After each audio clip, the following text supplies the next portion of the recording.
Hai guys, sebelum lanjut nonton videonya, jangan lupa untuk klik tombol like and subscribe-nya. Dan jangan lupa juga nyari notifikasinya, supaya pada saat gue upload video baru, kalian yang tahu duluan guys. Thank you guys. Hasil analisis yang dilakukan oleh Dr. Erlangga Pribadi Kurman dan Dr. Milda Istiqomah dalam tulisan mereka berjudul Indonesia New Despotism yang dipublikasi oleh Melbourne Asia Review pada Senin 11 Januari. Kedua penulis itu menyebut di bawah kepemimpinan Presiden Joko Widodo, Indonesia berada di bawah sistem despotisme baru demokrasi semu.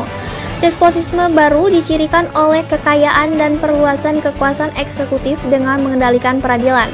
Di sisi lain, pemilu dan lembaga pemerintah masih tetap eksis. Sebagai contoh, despotisme baru tulisan itu menyebut Turki, kemudian Brasil, kemudian Tajikistan dan Filipina.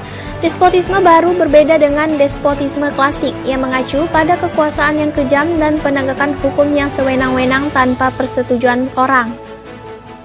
Despotisme baru masih membutuhkan lembaga demokrasi dan pemilu agar bisa menjadi lebih baik, kuat, tahan lama, dan efektif.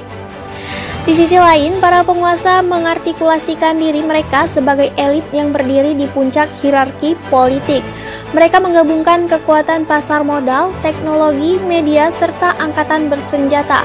Di Indonesia, tumbuhnya despotisme baru terjadi bersamaan dengan pembajakan reformasi politik dan pembangunan institusi demokrasi oleh aliansi politik, bisnis, dan kekuatan negara. Reformasi politik pasca Soeharto berhasil membangun sistem multipartai, kebebasan pers, dan desentralisasi. Tetapi euforia singkat itu ternyata masih mempertahankan oligarki.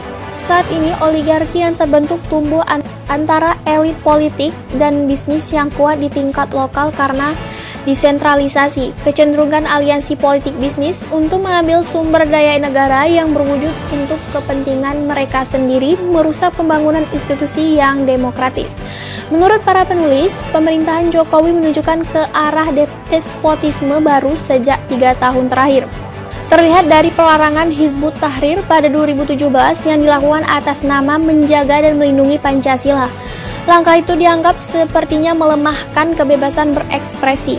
Sama halnya ketika pemerintahan menjadi FPI atau Front Pembela Islam sebagai organisasi terlarang.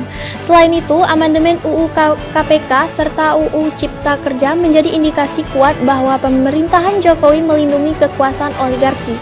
Di samping itu, despotisme baru juga terlihat dari adanya penggunaan media oleh para elit, di mana saat ini berbagai opini publik dikembangkan melalui influencer dan buzzer di media sosial.